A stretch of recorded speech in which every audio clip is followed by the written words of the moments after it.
Lembra? Ah, Direito do telão? lembrei. Então, É, até aí. então, isso daí tem a ver com o telão. Aí do telão marcou, né? Às vezes o telão já é uma É, analogia para você lembrar que um dia vai ser julgado, que suas obras vão passar no telão, que todo mundo vai saber o que, que você fez, tudo. é. Essa que é a narrativa, né? Mas vamos lá, então. Vamos entender aqui uma questão. Para nós falarmos desse tribunal, a gente tem que entender que são tribunais. Não é um tribunal, são alguns tribunais, tá? E a gente Então, vai isso ver. aí eu já nunca.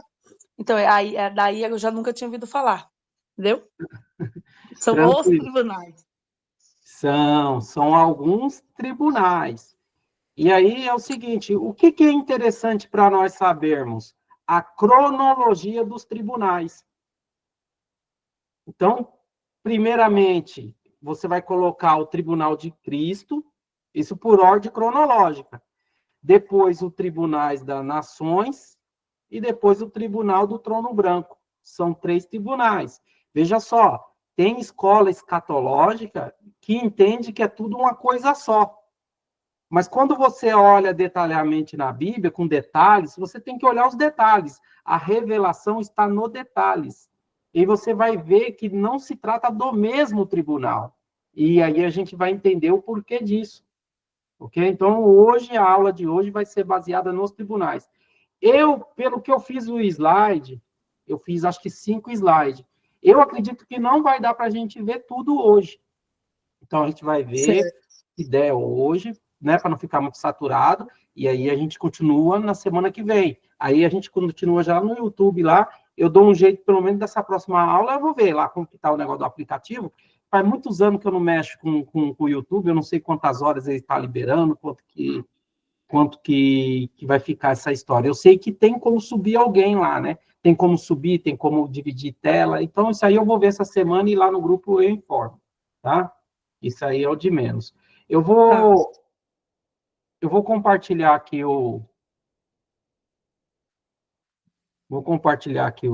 a tela e vamos ver aqui a questão, né? Então, existe os tribunais na Bíblia. E a gente precisa entender a importância de ser uma pessoa direita. Veja só, não é só importante ser um crente direito, eu preciso ser também uma pessoa, o meu ser, a minha pessoa ser direita, né? Hoje, até meu filho veio perguntar para mim que diz que tem um crente aí que ele conhece que mata a hora, dorme no serviço, olha celular na hora que não deve. Você acha, pai, que uma pessoa dessa pode ser crente? Eu falei, esse é o verdadeiro crente, Eita. que é o crente que, com certeza, domingo à noite ele fala que a gente tem que ser honesto, que a gente tem que ser direito, só que ele mesmo não está sendo direito naquilo que ele age. Aí você vai perguntar, Nossa. Renato, então ele vai perder a salvação por isso? De forma alguma. De forma alguma. Por quê? Porque a fé dele não é. A fé dele vai trazer ele para a salvação. Porém, a conduta dele, as práticas dele, vai trazer ele por algum tipo de disciplina. Isso vai ser cobrado em algum momento dele. Algum momento. Seja uma cobrança nesta vida, ou seja uma coisa para ele pagar, uma disciplina na vida vindoura. Porque a Bíblia vai trabalhar também a vida vindoura.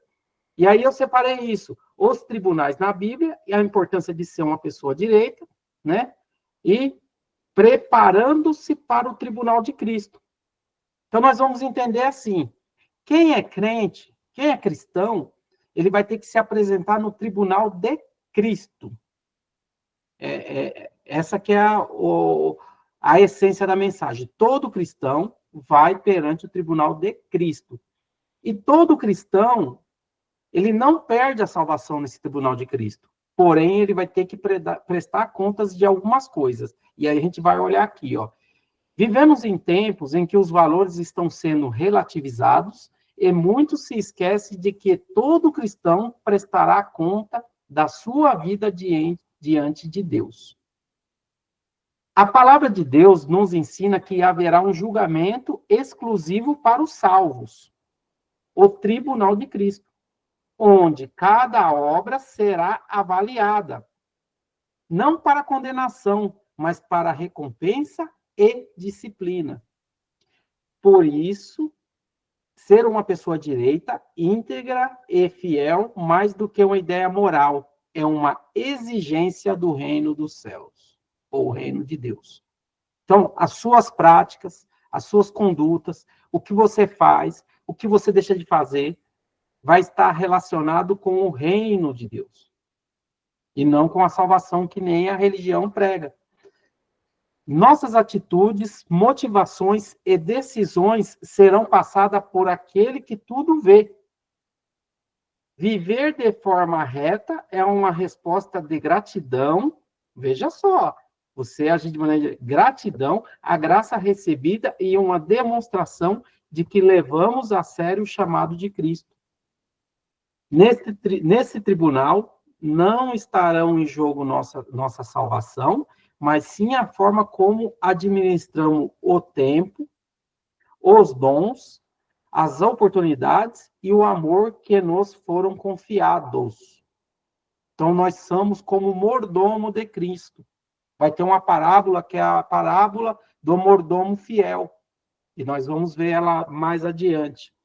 Ser uma pessoa direita hoje é semear para colher eternamente. Portanto, que cada cristão viva com temor, vigilância, zelo, sabendo que o reino do universo nos chamará a prestar conta.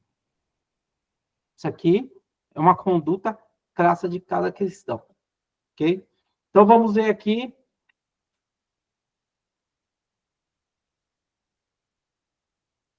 Quais são esses tribunais?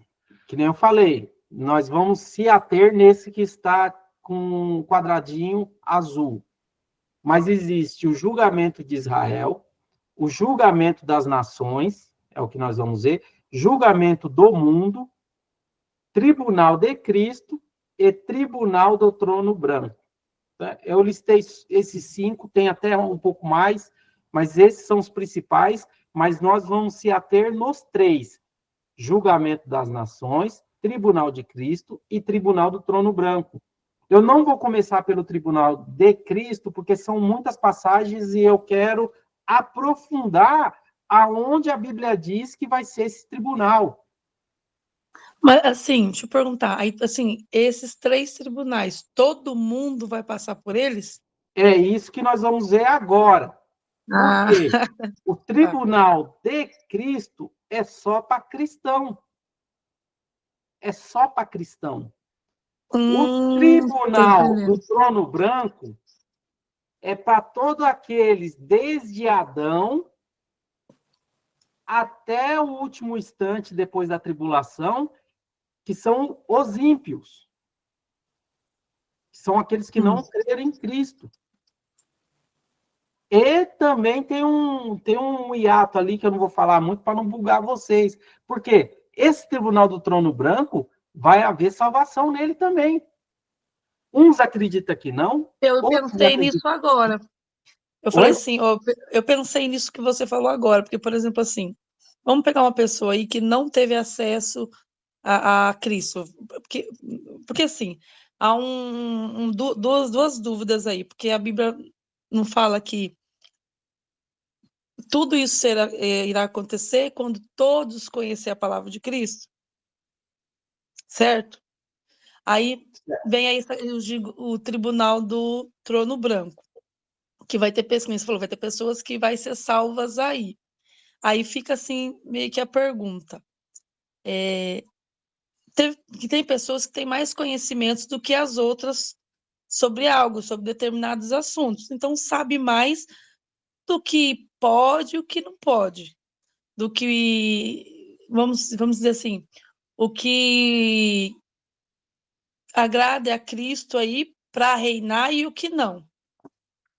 Beleza. Aí, nesse caso, vai ter pessoas lá que não conhecia tanto quanto outras, mas mesmo assim elas vão ser salvas. É isso? Você entender? Tá certo que eu entendi? Tá. Então, vamos fazer o seguinte. Você não tá com o caderno aí? Não, Não agora eu tá. não tô. Mas eu vou Tá. pegar. Tá Não, eu fácil tô aqui. falando porque depois você vai esquecer. Eu vou... Está ligado no assunto, mas eu não vou falar do tribunal, porém vou abrir uma exceção para você aqui. Vamos lá. Muito importante que você está falando aí. E aí nós vamos ver aqui uma passagem aqui, saindo um pouquinho do script, mas não tem problema. Já tô com o caderno. A vantagem que tem de dar aula para uma pessoa, duas, 10, menos pessoas, é porque você pode sair um pouquinho. Se é um monte, não tem como você ir num canto, no outro para um. Né? Então, vamos lá. Marca aí, então, depois, você vai ler aí Lucas 12.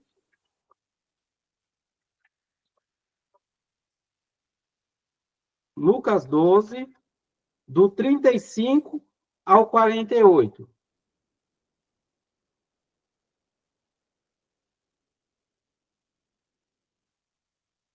Marcou? Lucas Sim. 12, do 35 ao 48. Mas nós vamos ler, e aí eu estou falando aqui do tribunal de Cristo. E aí você falou daquele que sabe mais, outro sabe menos. Essa que é a questão. As pessoas, elas não se atentam a isso, e quase ninguém prega sobre isso. Mas eu vou ler aqui rapidinho do 42 em diante, mas depois você lê direitinho do 35, que isso aqui é uma parábola, tá? Ele vai dizer assim no Tá. 42. Posso ir? Pode. Versículo 42. Eu vou ler o 41 aqui para dar mais contexto. Então Pedro perguntou: Senhor, profere essa parábola para nós ou também para todos? Disse o Senhor: Quem é, pois, o mordomo fiel? Lembra que eu falei que nós trabalhamos aqui na terra como mordomo? É alguém que administra as coisas de Deus. E prudente, a quem o Senhor constituirá sobre os seus servos para dar-lhe a porção de comida no tempo devido. Então, vamos lá. Eu tenho um mordomo, que é um empregado, que é um servo, e aí o texto vai dizer aqui, ó, aquele que constituirá sobre o seu servo. Então, existe uma hierarquia. Um é maior, o outro é menor, mas todos são servos, todos são empregados de Jesus. Ele está falando dele. A parábola é sobre o reino dos céus, ok? E ele vai dizer assim: para dar-lhe a porção de comida no tempo devido. Então, é um mordomo que deveria cuidar das coisas de Cristo. E aí, no 43, ele vai dizer assim: bem-aventurado aquele servo a quem seu senhor, quando vier, achar fazendo assim. 44. Verdadeiramente vos digo que o constituirá sobre todos os seus bens. Então, ele está dando aqui uma recompensa para o mordomo fiel que está fazendo tudo o que ele quer. Só que o 45 ele vai dar uma inclinada, veja só. Mas se aquele servo disser no seu coração, meu senhor tarda a vir, então quem é que está esperando o seu senhor vir? A igreja.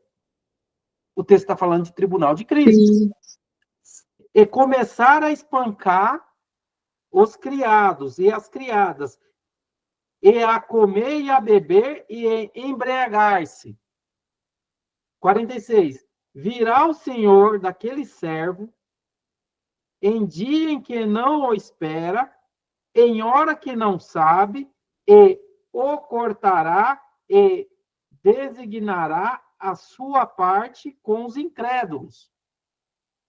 Então, veja só, ele vai pegar aquele servo que fez tudo que é errado, não esperou, comia, bebia, maltratava o servo, e ele fala assim, vou designar a sua parte com os incrédulos. Coloca entre parênteses essa parte aí, designará com os incrédulos. Aqui não é perda de salvação, aqui é disciplina. E ele vai continuar no 47. Veja só. Aquele servo que conheceu a vontade do seu senhor, então ele conheceu a vontade do seu senhor, e não se aprontou, nem fez segundo a sua vontade, receberá muitos açoites. Então, veja só, ele vai receber muitos açoites. Só que o 48, ele vai tocar nesse assunto que você está falando aí, ó. Aquele, porém, que não a conheceu e fez as coisas dignas de açoites, receberá poucos açoites. Então, veja só, ele não a conheceu e fez coisas dignas de açoite. Então, ele não conheceu, ele não sabia. Mas, mesmo assim, ele vai ser cobrado. Mas a toda quem muito foi dado, muito lhe será exigido. E aquele a quem muito foi confiado, muito mais lhe pedirão. Então, veja só, nós estamos aqui trabalhando a questão do tribunal de Cristo para quem conhece e quem não conhece. Só que eu acho que na sua fala você abriu um pouquinho o leque, porque vê se é isso, né? Porque senão eu não quero complicar muito a sua mente. E aqueles que não conheceram a Cristo, é essa a dúvida que você tem? Porque quem conhece a Cristo está aqui, Lucas 12. Porque ó, aqui fala assim, falou sobre a parte que aqueles que não sabiam o que tinha que fazer, né? Coloque no 48. Mas a minha Bíblia está assim, ó, mas o empregado que não sabe o que o patrão quer, quer dizer, ele não sabia qual era a vontade do patrão, vai ser diferente daquele que sabia qual é a vontade do patrão. Que, no caso, qual é a vontade de Deus, é diferente daquele que sabe qual é a vontade de Deus. Correto. Então, será diferente. Será diferente, mas será cobrado mesmo assim, né? A cobrança, ela vai vir de qualquer maneira, tá? Hum, Aí, diante desses cinco tribunais aqui, de Israel, das nações, do mundo, de Cristo e do trono branco, é o que nós vamos ver aqui na Bíblia. E aí, claro, a gente vai passar por essa parábola que eu te mostrei, eu só quero te mostrar que, ainda que a pessoa faça aquilo ou deixe de fazer, sabendo ou não sabendo, vai ser cobrado do mesmo jeito. Mas o diferencial dessa pessoa é se ela crê em Cristo ou não. Só que vai existir um tribunal que vai reunir todas as pessoas, desde Adão até o início ali, ou o fim, né? O fim da graça, que a gente fala, que é um período da graça, aonde começa o reino milenar, o ano milenar. Então, por isso que a gente vai trabalhar. Hoje a gente vai começar pelo meio. E aonde que é o meio? É os das nações. Porque o Tribunal do Trono Branco é lá no final do milênio. Por isso que eu falo que os tribunais não podem ser a mesma coisa, que nem tem escolas que ensinam que todo tribunal é tudo a mesma coisa, é uma bagunça. Mas não tem como. Por que não tem como? Porque vai ter cristão que vai se assentar em tronos para poder julgar junto com Cristo. Lembra de uma das promessas das igrejas, que é sentar no trono com Cristo? Isso está falando de quê? Está falando de governo. Está falando de quê? De governar, de julgar. E os 12 apóstolos, eles teve essa promessa. Eles teve. Por isso que não pode ser a mesma coisa. mas Para mim, um erro. essa promessa, Renata, é para o povo de Israel? De sentar e julgar? Não. Porque essa promessa foi feita para discípulo, que é outra coisa que a gente tem que prestar atenção. Jesus estava falando para Israel, ou Jesus estava explicando as parábolas para discípulos que já se tornaram o quê? Naquele tempo? Igreja. Então você tem ali Hum. os judeus, né, que representa Israel, você tem a igreja e você tem os gentios. A igreja ela é formada de judeus com gentios, se torna uma outra nação. Quem? A igreja. Um outro povo. Por isso que a gente tem que prestar atenção para quem que Jesus está falando. E para mim poder falar sobre o Tribunal das Nações, eu tenho que começar.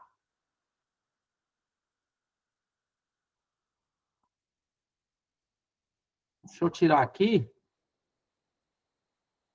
que aí eu consigo.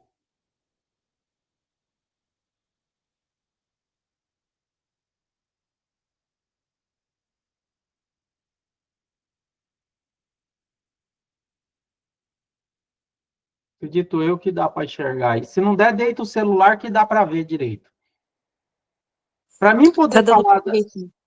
para mim poder falar para mim poder falar do julgamento das nações, eu tenho que começar. A paz, meu irmão, tudo bem? Para mim poder falar do Tribunal das Nações, eu tenho que começar falando em Mateus 24, para poder entender o contexto. E aí vai entrar aquilo que você está falando, da questão do quê? Para quem que ele está falando? Do que ele está falando? Quem é a audiência dele? Para quem que ele está explicando? Lembra? Pedro ainda perguntou para ele lá em Lucas 12. Para quem profere essas palavras? Para nós ou para todos? E você vê que ele não responde, ele só fala assim, quem é o mordomo fiel? É a mesma coisa ele está falando assim, viu? O mordomo meu é vocês que são discípulos. O mordomo de Cristo não é Israel, é a igreja, é os discípulos, são os apóstolos. Só que, para mim falar dos tribunais das nações, eu tenho que começar aqui no 24 e entender o que ele está falando. E entender o lugar que ele está falando. Veja só, 24, versículo 1, ele vai dizer assim: tendo Jesus saído do templo, ia se retirando, quando se aproximaram dele os seus discípulos, para lhe mostrar a construção do templo. Ele, porém, lhe disse: não vedes tudo isso? Em verdade vos digo que não ficará aqui pedra sobre pedra que não seja derribado. E o versículo 3, você vai ver que ele já está em um outro lugar. Ele não está no mesmo lugar. Porque quando ele fala do templo, ele está no templo. Quando ele está falando aqui, ele já está fora do templo, então ele está vendo à vista. E aí vai dizer assim: no Monte das Oliveiras, achavam-se Jesus assentado, quando se aproximaram dele os discípulos, em particular. Olha só, em particular. Ele pediram: dize-nos, quando sucederão essas coisas? É uma pergunta. E que sinal haverá da tua vinda? Duas perguntas. E da consumação do século? São três perguntas. E essas três perguntas ele vai discorrer até o versículo, ao capítulo 25. São 2 capítulos falando disso daqui. E aí, veja só, então vamos lá. Aí nós temos aqui, ó, a destruição do templo. Nós só vamos pela epígrafe, nós só vamos pelo título, para poder nos ajudar a situar do que ele está falando, para que ele está falando e qual o tempo que ele está falando. Porque quando ele vai discorrer esse assunto, ele fala para frente, ele fala para trás, ele leva para o futuro lá na frente, ele volta para o presente.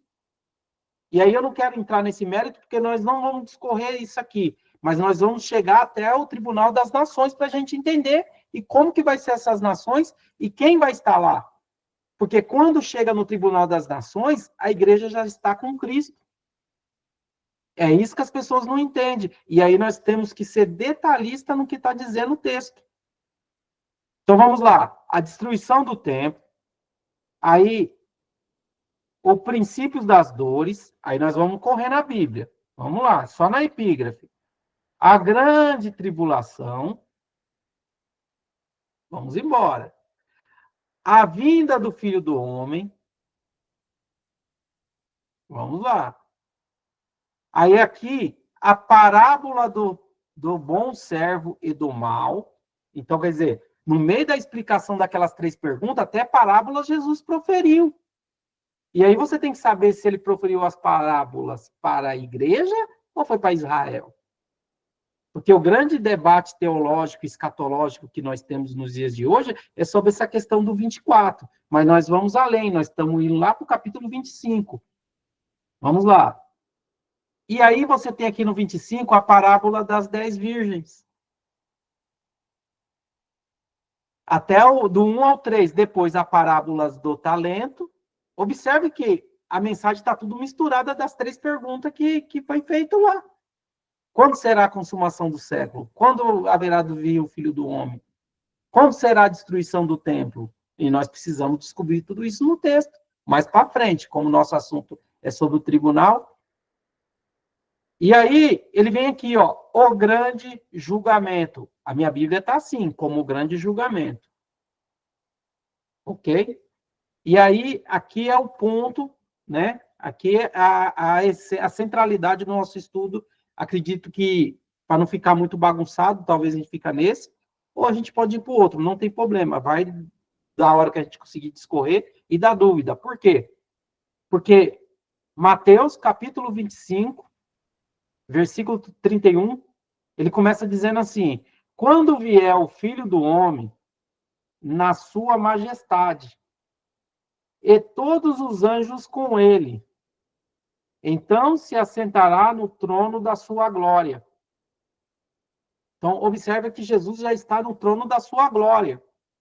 E todas as nações serão reunidas em sua presença, e ele separará um dos outros, o pastor separado dos cabritos e da ovelha.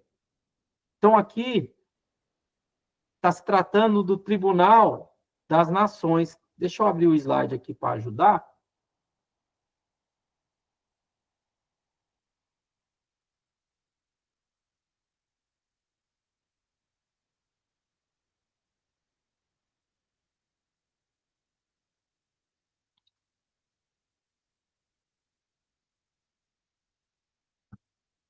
Que seria aqui, julgamento das nações, que é quando ele vai fazer analogia de bodes e de ovelhas.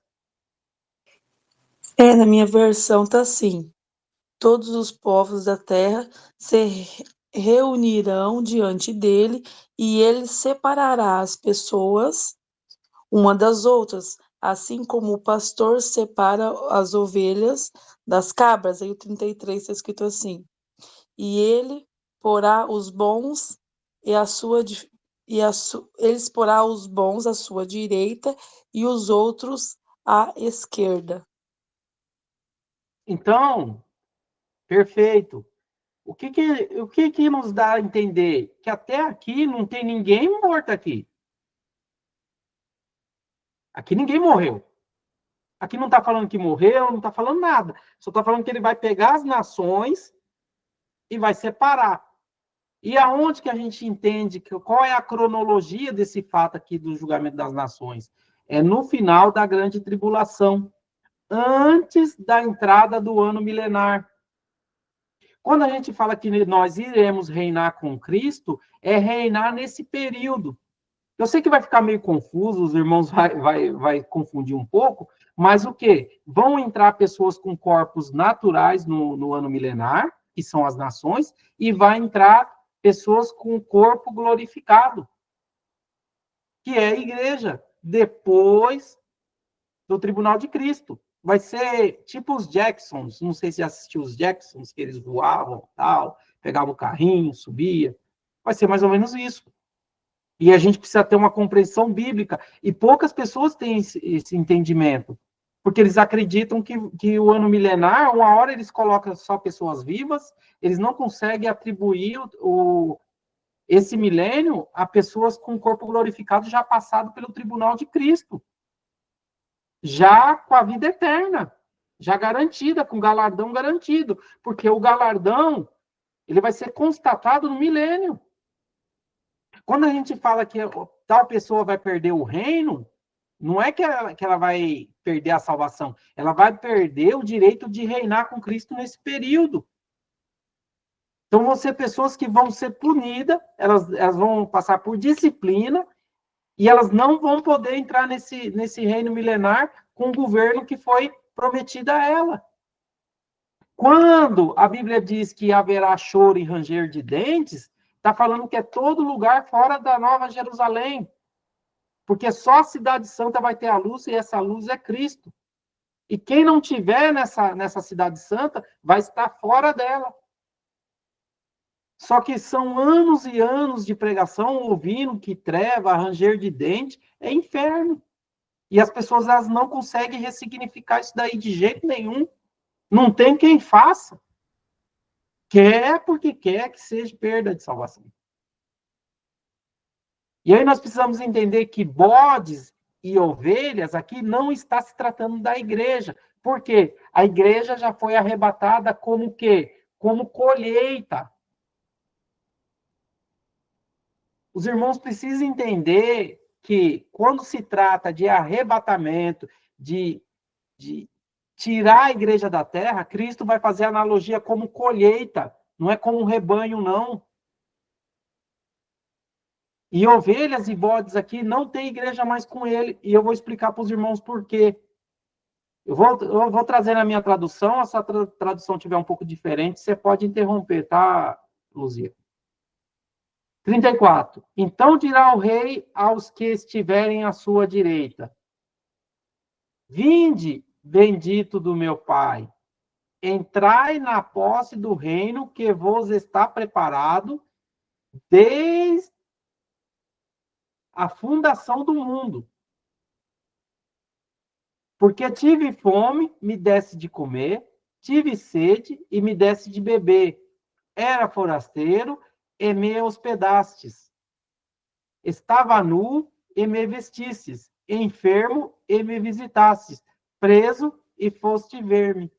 Agora, observe só que, se a gente atribuir aqui as ovelhas à igreja, a gente vai sair da essência da graça. Por quê? A essência da graça é o quê? Crer, ter fé em Jesus e será salvo. Só que esse povo aqui, e aí a minha tradução ela foi feliz aqui, que ela está falando assim, de entrar na posse do reino. Entrar na posse do reino não é eu que vou tomar posse. É Cristo que vai entrar na posse. Vou trazer uma analogia aqui para os irmãos entenderem melhor.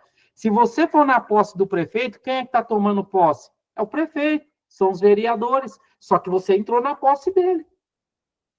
E você, como cidadão dessa cidade, você faz parte da posse, porém você não vai governar. Né? Tem quem vota falar, agora nós ganhou o quê? Quem ganhou foi ele que vai governar, seja prefeito, presidente, seja quem for. Só que você entrou na posse. Deu para entender a analogia? Muito simples. Então, o que eu quero dizer com isso? Aqui por si só, essa mensagem aqui, ela não pode estar se tratando da igreja, por quê? Porque o que avaliou eles de entrar ou não na posse foi dar de vestir, nu, né? Estava nu, deu de vestir, estava enfermo, visitou, quer dizer, está falando de obras. Está falando de obras. E para a gente entender, claro, que eu não quero me aprofundar muito nisso aqui para não bagunçar, por quê? Porque a gente precisa entender um pouco Apocalipse. Então, aqui é um quebra-cabeça, a gente precisa estar montando. Para quem nunca ouviu a questão das nações, já vai acrescentar algo muito importante. Por quê? Porque, veja só, ao 37, como que ele é minucioso. Então perguntarão os justos, né? E aqui está se tratando dos justos. Quem são os justos? As ovelhas. Senhor, quando foi que te vimos com fome e te demos de comer? Observe que eles fez as obras e eles nem sabiam para quem. Eles nem sabiam para quem. E aí, ou com sede e te demos de beber. 38. E quando te vimos forasteiro e te hospedamos, ou nu e te vestimos. Eles nem têm noção. E aí, o 39, ele vai dizer: E quando te vimos enfermo ou preso e te fomos visitar? Não estou lembrado disso. Você?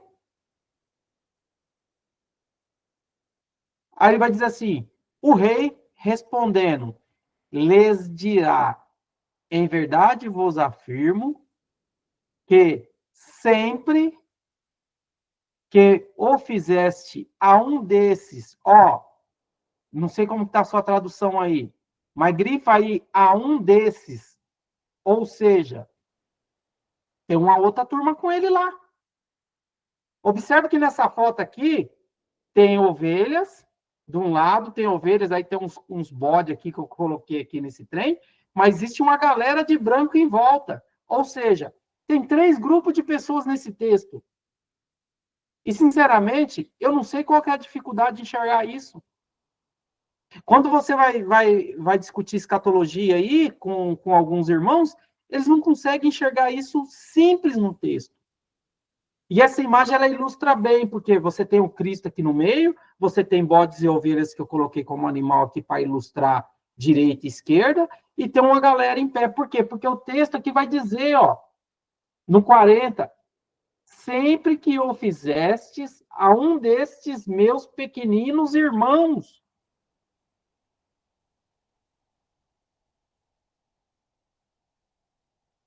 A mim o fizeste. Então, está muito claro aqui que existe 3 grupos. Você tem o bodes, você tem ovelhas, e você está com a igreja aqui do lado dele.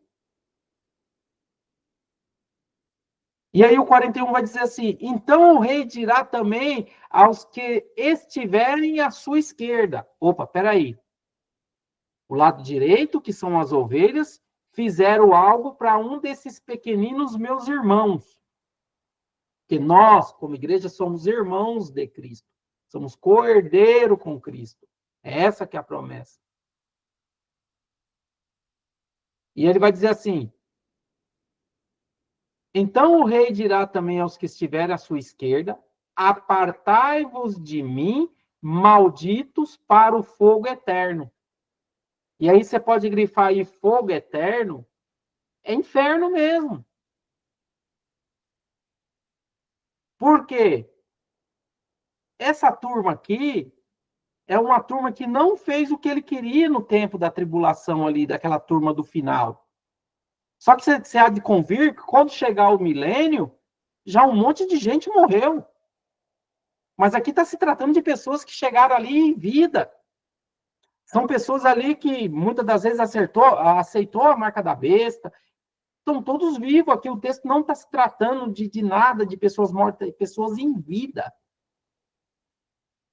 Preparado para o diabo e seus anjos. Por isso que eu fico doido quando eu vou discutir sobre perda de salvação, o camarada traz esse texto. Esse texto para perda de salvação, ele não tem como. Por quê? Porque a igreja já foi. O texto aqui está se tratando de pessoas que não foram salvas, simplesmente isso. Não há perda de salvação aqui. Aqui há um critério para entrar no milênio. E qual é o critério para entrar no milênio quem estiver vivendo a grande tribulação? É ajudar uns aos outros. É ajudar a igreja que vai passar esse período. E as pessoas não conseguem entender isso daí. Por quê? Porque vão ter pessoas cristãs nesse período que vai ser ajudado pelos outros. Ainda que a pessoa não crê em Cristo, mas se ela tiver boas obras nesse momento aqui, é o que vai ser a condição para ela poder entrar no ano milenar. Você vê que de nenhuma maneira ele fala, creu em mim, creu... Não, você fez para um desses meus pequeninos. E aí ele vai dizer, por quê? Por que apartar-vos de mim, os bodes? Aí ele vai dizer assim, porque tive fome e não me desse de comer. Mas foi Cristo mesmo que teve fome? Não, foi um dos seus irmãos, um desses pequeninos. E ele vai dizer assim, porque tive fome, não me desse de comer, tive sede e não me desse de beber. Sendo forasteiro, não me hospedaste. Estando nu, não me desse de vestir. Achando-me enfermo e preso, não foste ver-me. 44. E eles lhe perguntaram, Senhor, observe só, eles nem viram. Senhor, quando foi que te vimos com fome,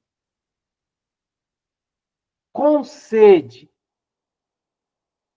forasteiro nu, enfermo, preso e não te assistimos?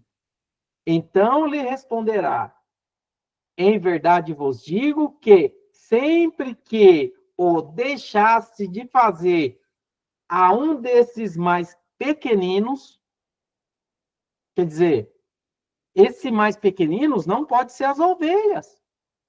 Tem que ser aquele grupo que está com ele. A mim o deixasse de fazer. e irão esses para o castigo eterno. Porém, o justo para a vida eterna. E esse para a vida eterna aqui, que é a grande complicação que os irmãos não conseguem entender. Porque eles entram para a vida eterna, porém, com condições de morrer. Esse para a vida eterna aqui, não é a vida eterna dentro deles, eles adentrando na eternidade, no milênio. E é isso que as pessoas têm uma dificuldade de entender. Mas eu não quero entrar nessa questão aqui, que vai ser uma briga teológica e eu precisaria explicar os dois pontos de vista. Porque um vai dizer que não haverá morte no milênio, o outro vai dizer que vai, aí um vai dizer que não tem salvo, o outro diz que é só para salvo, e vira uma bagunça. Mas a questão é uma só. A essência do que eu quero ensinar para os irmãos aqui é que existe sim um tribunal de Cristo, ou das nações, que é diferente do tribunal de Cristo, que é diferente do tribunal do trono branco. E aí, eu vou explicar aqui o tribunal do trono branco hoje, que ainda dá tempo, não vou me aprofundar muito, mas só vou mostrar a diferença do que a gente leu aqui, Mateus 25, a partir do versículo 31, e vou fazer um contraponto com a próxima passagem. E aí, na próxima aula, semana que vem, a gente entra no Tribunal de Cristo, a gente vai ver todos os textos de Tribunal de Cristo, nós vamos ver as parábolas que falam desse Tribunal de Cristo, para os irmãos entender que a gente vai prestar conta sim nesse tribunal. E que nações e trono branco não é para a igreja. E aí, a gente vai ampliar o nosso horizonte aqui no que diz respeito a reino e salvação. Isso aqui é fundamental. É a base. É a base. Tá tranquilo até aqui, Luzia?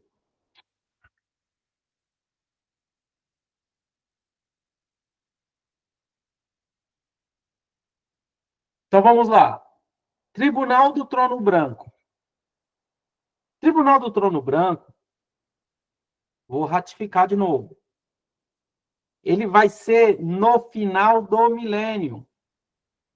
Então, eu não fiz aqui, mas para a próxima aula eu vou fazer um gráfico para os irmãos entenderem. Então, nós temos o Tribunal de Cristo, nós temos o Tribunal das Nações, e na outra extremidade, né, aqui no final, nós temos o quê? O Tribunal do Trono Branco,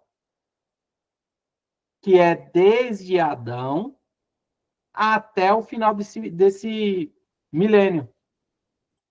Até o final da tribulação, antes do milênio. E, claro, do milênio também, porque vai ter uns lá que vai ser julgado também e vai para o saco. Mas é totalidade da humanidade, nesse Cronos, nesse período. E vai estar lá em Apocalipse, Apocalipse 20. Só que eu vou ler Apocalipse 20 e o Tribunal do Trono Branco, ele está a partir do versículo 11, só que ele, é que nem eu falo, para a gente ler a Bíblia, a gente tem que entender que uma hora vai falar de uma coisa, vai desviar o foco e vai falar de outra. Então, como é poucos versículos, eu vou ler bem devagarzinho e os irmãos vão entendendo. Tem muitos irmãos que nunca leu o Apocalipse, outros têm medo de Apocalipse, outros dizem que não entende nada. Então, eu vou bem no raso, bem no simples, para não assustar e não dar bug na mente. E aí, quiser perguntar, pode perguntar. O versículo 20, o capítulo 20, versículo 1, vai dizer assim: Então vi descer do céu um anjo, tinha na mão a chave do abismo e uma grande corrente. Então, observa que João aqui, ele já está trazendo algo diferente do que está escrito lá em Mateus, que Jesus escreveu. Então, aqui tem um anjo, tem uma chave do abismo, corrente. Então, tem coisa bem diferente. E ele segurou o dragão, a antiga serpente, que é o diabo Satanás, e o prendeu por 1000 anos. Então, aqui está falando do quê? Do começo do milênio. Então, não está no fim do milênio, está no começo. E aí ele vai dizer assim, o 3, lançou no abismo, fechou e pôs selo sobre ele, para que não mais enganasse as nações, até que se completarem os 1000 anos. Então, veja só, quando a gente olhou o Tribunal das Nações, vão ter nações que vão adentrar o milênio. Então, a totalidade da humanidade é muito grande. É uma totalidade muito grande. E aí, aqui o texto está dizendo que ele vai ser preso para não enganar as nações. Só que quando entrar o milênio, vai ter uma quantidade de pessoas. Quando chegar no final do milênio, vão ter muito mais. Por quê?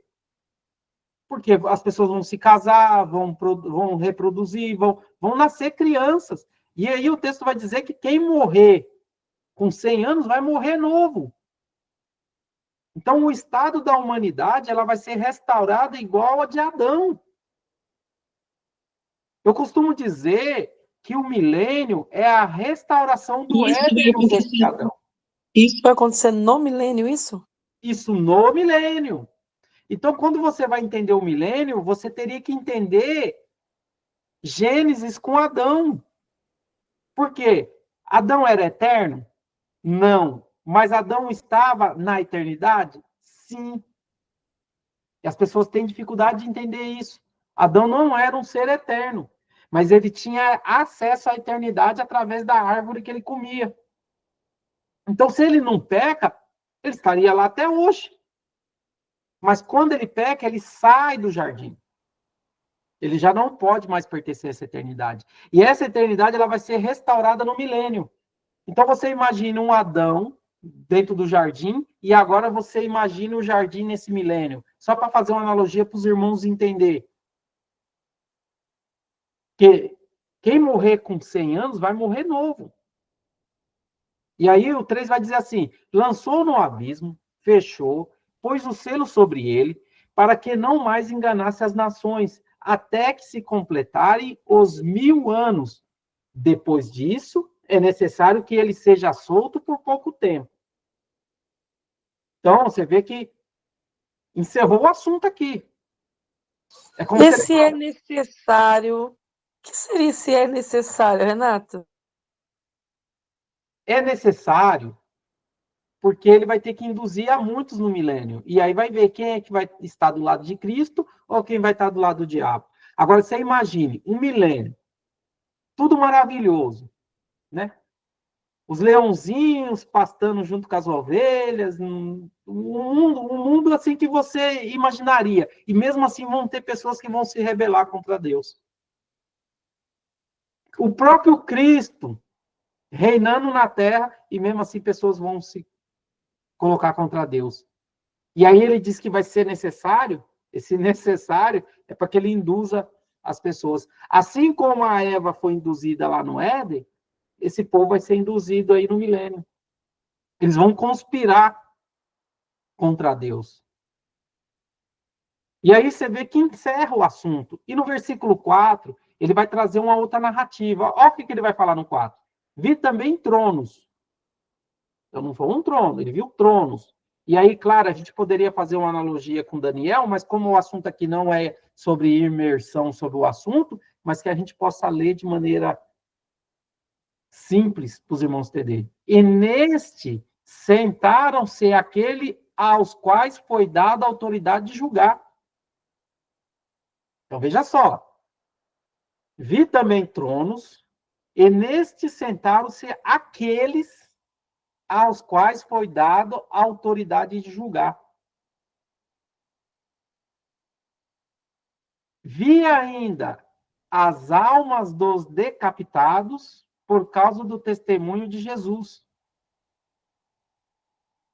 E aí a gente pode dizer que esses decapitados é da grande tribulação, como a gente pode atribuir também aos primeiros mártires de Cristo. Muitas pessoas foram decapitadas, muitas pessoas foram gradeadas lá no Coliseu por leões. Quantas pessoas não morreu? Quantas pessoas não morrem hoje por causa do nome de Cristo? Bem como por causa da palavra de Deus.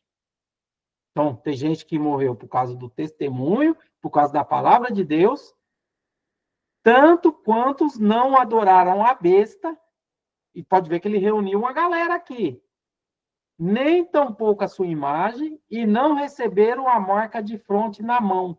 Então, tem uma galera aqui sentada nesse trono. E viveram e reinaram com Cristo durante 1000 anos. Então, essa galera aqui que viveram e reinaram com Cristo durante 1000 anos. Está falando do quê? Está falando do milênio. Aí vai ter uma escola que vai dizer, o 1000 aqui não é 1000, o milênio a gente já está vivendo. Então, vai ter escola para tudo quanto é coisa, porque aqui entra numa área assim, complexa por causa da escatologia e por causa das escolas escatológicas. Tem um professor, que ele está até no grupo nosso aqui, ele fala que tem 50 escolas escatológicas. 50 escolas escatológicas. Você imagine 50 maneiras de enxergar esse trem aqui. Aí um fala uma coisa, outro fala outra, outro fala outra. E aí, claro, vocês vão ter a liberdade de acreditar no que vocês querem.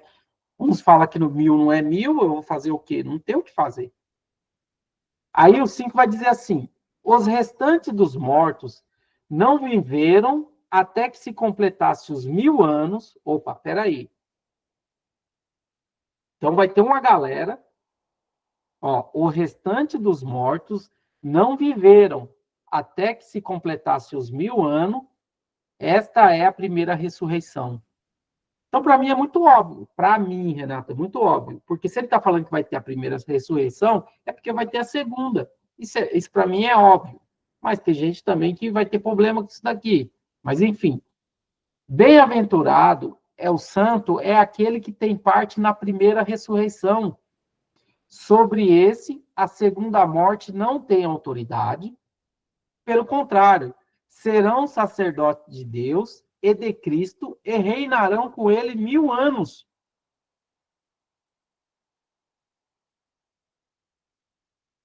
Agora, observe que agora ele vai mudar um pouco aqui o foco. Olha o que ele vai falar.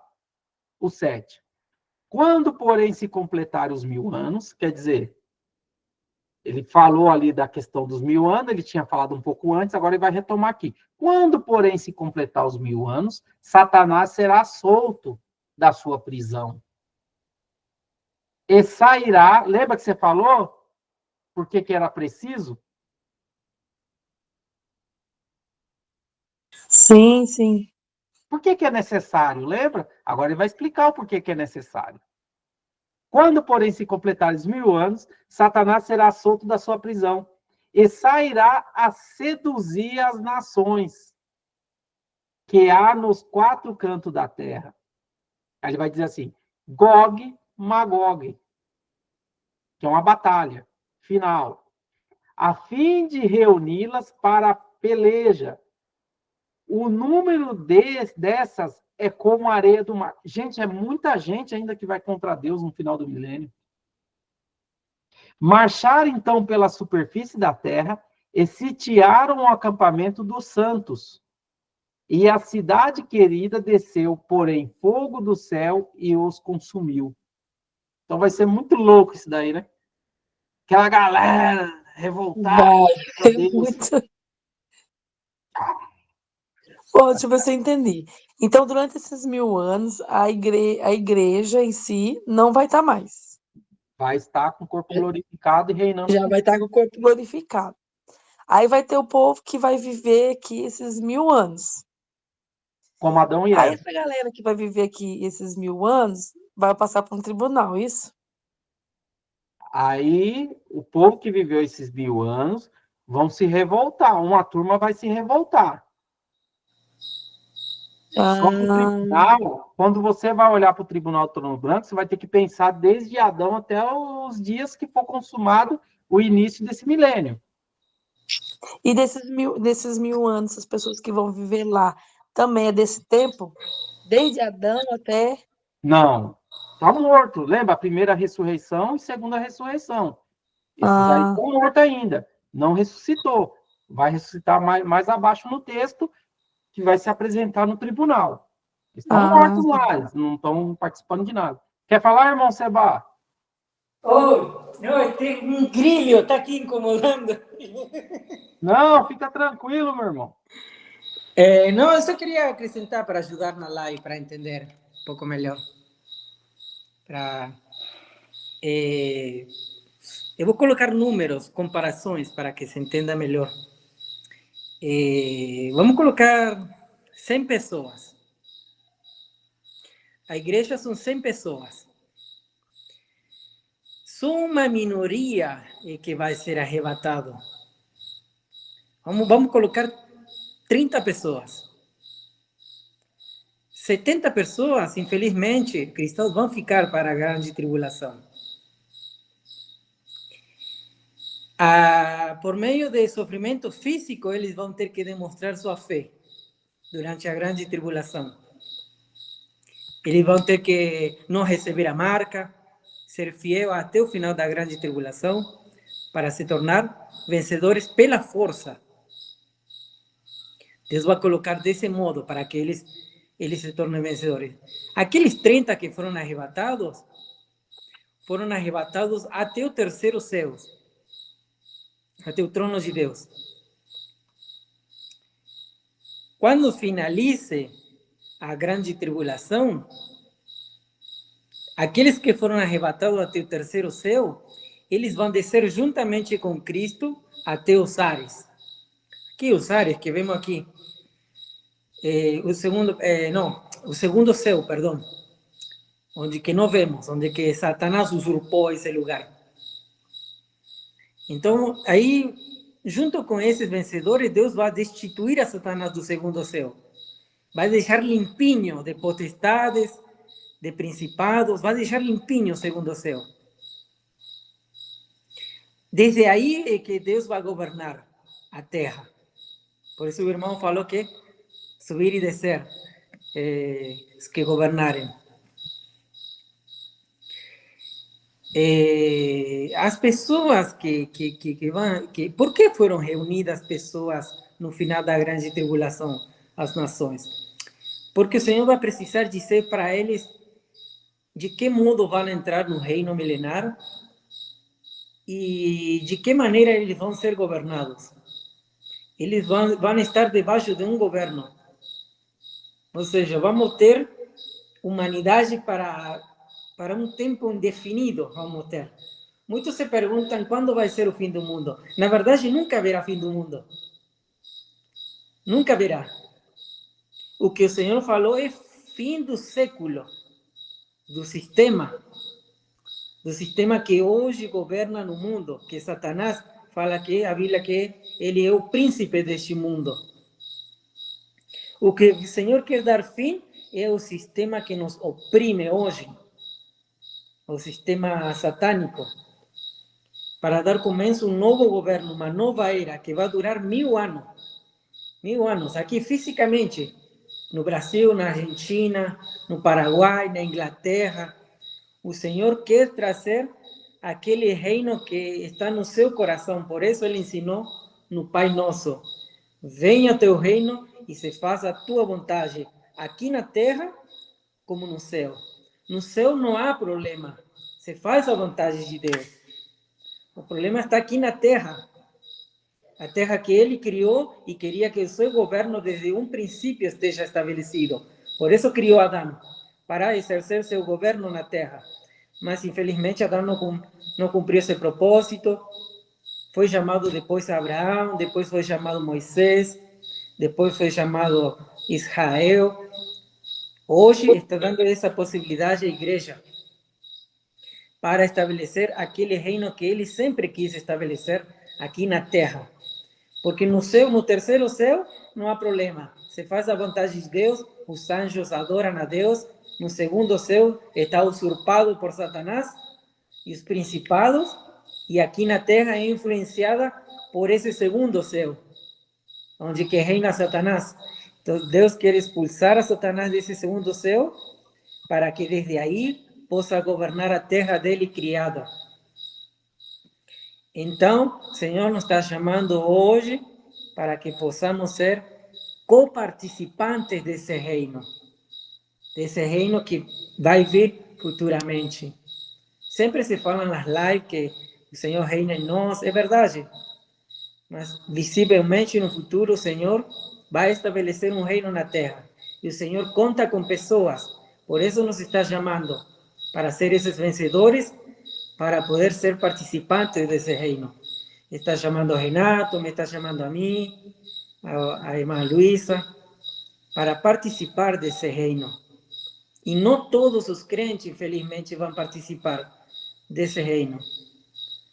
Somente uma minoria, aquele que está disposto a pagar o preço. Você está disposto a pagar esse preço? Essa é a pergunta que Deus faz. Se você está disposto, se nega a si mesmo. Tome a cruz e me segue. E você vai dar o reino. Algo que eu só queria complementar isso aí. Amém, amém. É isso mesmo.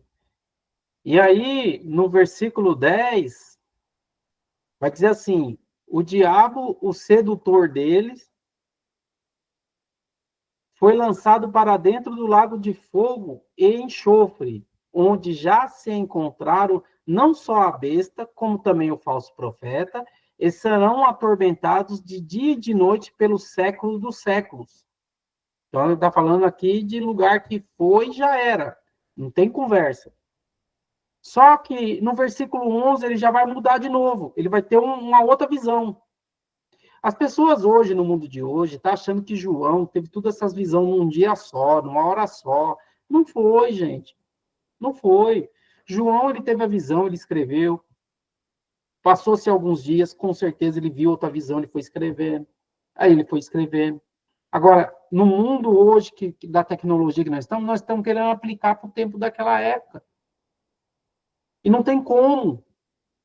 Então, acho que para eles conceber essa questão devia ser difícil, mas para nós, que temos tudo aqui na mão, é difícil, imagina para eles.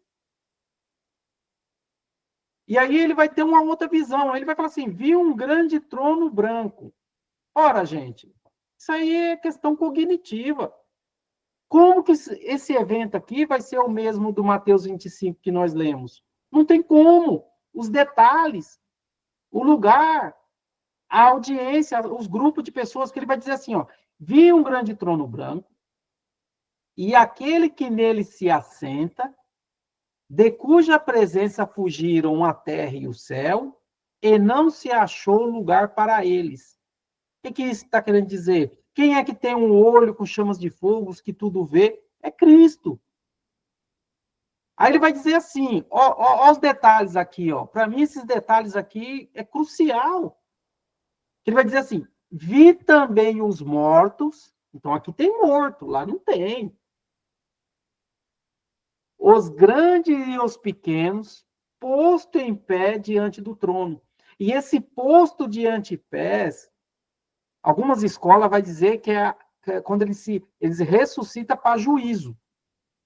O posto de pé aqui é eles ressuscitados ali no trono branco, que é totalidade da humanidade, desde Adão até o final, né, dos séculos. Não tem problema, pode pôr aqui o pessoal algumas pessoas do milênio. Mas lembrando que aquele que conspirar contra Jesus no milênio vai ser tacado fogo. E aí, lá nos profetas do Velho Testamento, a gente vai entender como que vai ser esse juízo. Eu não quero entrar nem nos detalhes aqui para não assustar vocês. Vamos devagar. Vamos devagar. E ele vai dizer assim: vi também os mortos, os grandes e os pequenos, posto em pé diante do trono. Então se abriram livros. Livros. Renato, que livros são esses? É o que a gente tem que estudar. A Bíblia faz menções, salvo engano, de 11 livros. 11 livros. Inclusive o livro da vida, que eles querem que seja livro de salvação, não é. O livro da vida é livro de quê? De obras. E aí ele vai dizer assim, ainda há outro livro. Ainda há outro livro. O livro da vida. E foi aberto. E os mortos foram julgados. Observe que aqui está julgando morto, não está julgando vivo. Segundo as suas obras, conforme o que se achava escrito nos livros. Então, ainda que o camarada não é salvo, ele ainda vai ter que prestar conta de cada coisa que ele fez aqui. Ah, você é ímpio? Vai ser jogado? Não, peraí, meu irmão, peraí. Tem um processo aqui, não pode ser assim. Aqui, ó, deixa eu provar para você, ó. Aqui você errou, aqui você errou, aqui você errou. Chama aí outro livro. Claro que eu estou parafraseando, né? O mundo espiritual ele é muito rápido. A gente não vai mensurar como que vai ser isso aqui, mas a gente vai ver que não vai ser de forma aleatória e arbitrária. E pronto, acabou. Não, tá aqui, ó. Por isso que eu não vou muito nesse negócio aí de calvinismo, que está tudo decretado, porque se tudo está decretado, isso aqui é uma grande farsa. Por isso que eu não gosto muito do calvinismo. Mas o calvinismo é outro assunto. Vamos lá. Deu o mar aos mortos, olha só, deu o mar aos mortos, e aí os crentes falam que é aqueles que morreram afogado, não é, não é, que neles estavam a morte e o além, veja só, a morte e o Hades, entregaram aos mortos que neles haviam, e foram julgados, um por um, segundo as suas obras. Observe que as obras vão ser critério no trono branco. Aí ele vai dizer assim no 14: então a morte e o inferno foram lançados para dentro do lago de fogo. Este é a segunda morte. É o lago de fogo. Então, aonde que é a segunda morte? No lago de fogo. Só que os irmãos têm que entender aqui, que quando você chega em Apocalipse, você vai entender que a morte, correto? E o Hades, ou além, é um quê? Ela é uma dimensão, ela é um lugar, ela é um local onde abrange uma multidão. E quando a gente for estudar profundamente sobre isso, a gente traz as bases bíblicas para poder aprofundar isso aqui. Mas aí os irmãos já guardam essa questão aqui, que quando você diz aqui no 14, aqui, ó, então a morte, tá? A palavra morte, e a palavra inferno aqui é Hades, que vai ser uma coisa que a gente vai ter que estudar, a diferença de Hades, diferença de Geena, diferença de Tártaro, que tudo foi traduzido como inferno, e aí a gente faz uma confusão achando que tudo é o mesmo local. São lugares diferentes. E o texto aqui está falando do Hades. O Hades vai entregar os mortos.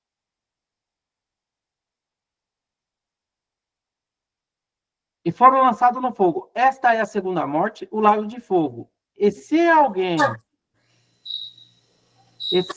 não foi achado escrito no livro da vida, esse foi lançado para dentro do lago de fogo. Então vai ter uns que nem no livro vai estar escrito. É isso que o texto está dizendo. E aí, eu quero encerrar aqui a aula para os irmãos entenderem que há uma diferença entre Tribunal das Nações e Tribunal do Trono Branco. Eu não me aprofundei aqui, porque se a gente for falar de cada detalhe aqui, procurar os textos bíblicos, mostrar para os irmãos, é uma imersão grande, vai horas. Aí a gente vai lá onde está escrito Hades, morte, vai ver o lago de fogo, enfim. Mas é uma compreensão abrangente para os irmãos entender que não se trata do mesmo evento, não se trata do mesmo tempo, da mesma hora ali, e do mesmo período cronológico. E eu vou fazer o mapa mental para os irmãos entenderem. Porque isso aqui foi uma dificuldade que eu tinha no começo. Eu não conseguia conceber quando era uma coisa, quando era outra.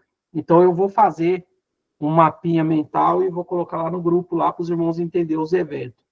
Tribunal de Cristo, Nações e Trono Branco.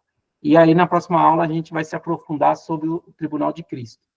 E vamos entender a essência dele, quando ele vai acontecer e quando Jesus falou sobre ele nas parábolas. Vou trazer o máximo de versículo possível na próxima aula, para os irmãos se embasar sobre o Tribunal de Cristo. Porque aí, quando vocês lerem a parábola, vocês vão falar que é Tribunal de Cristo. Aqui é tribunal de Cristo, então aqui não pode estar falando de perda de salvação. Vai ser um divisor de águas aí quando os irmãos for ler a Bíblia. Assim como os irmãos agora estão lendo a Bíblia e vendo diferença de salvação e reino. Vai ser a mesma coisa. Deu para entender aí, irmã Luzia? Sim, sim. Certinho, irmão Seba? Irmão Seba é um irmão da Argentina, irmão Luzia. Ele tem visão de reino e salvação. Tá lá na gringa essa mensagem aí. Ai, que bom. Estou procurando o grilho aqui, escutando. Tem um grilo aí mesmo, rapaz. Tem um grilho que me tem. É Satanás, não quer deixar, está perturbando a live. Você tá morando onde, irmão Seba? Eu moro em Minas Gerais. Ah, você está em Minas, verdade. Minas Gerais. Minas Gerais. É benção, é benção. Minas Gerais. Amém, amém. Obrigado aí pela sua presença aí. Eu já vou encerrar, que eu vou ter que acordar de madrugada amanhã, trabalhar. Beleza. Cedo. E aí fica combinado assim, irmã Luzia? Tá bom.